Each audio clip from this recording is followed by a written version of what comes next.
Hey everyone, my name is Ben and welcome to my channel PressTube. Now in this video I'm going to make a metal copy of a real apple. So what I'm going to do is I'm going to use this as a mold. I'm going to put it in plaster, then I'm gonna burn it out in the kiln at 700 degrees Celsius, and then I'm going to pour in some aluminum, and hopefully I end up with a nice detailed copy in metal of the real apple. Okay guys, now sit back, relax and enjoy this video.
Okay guys, welcome back. I have the result here with me. I'm gonna show it in just a moment. Now, if you like this video so far, please consider to give this a thumbs up.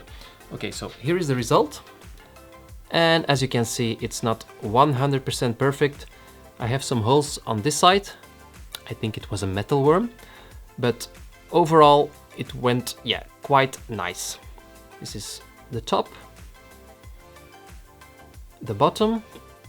So yeah, as I said in the beginning of the video, it was the first time that I'm using a real piece of fruit to make a metal copy of it. And yeah, I'm pretty happy with the result. Now, if you have any other ideas which I should cast, maybe using some other fruits or vegetables, let me know in the comments and maybe I'll make a metal copy of that. Thanks for watching and see you in the next video. Bye bye!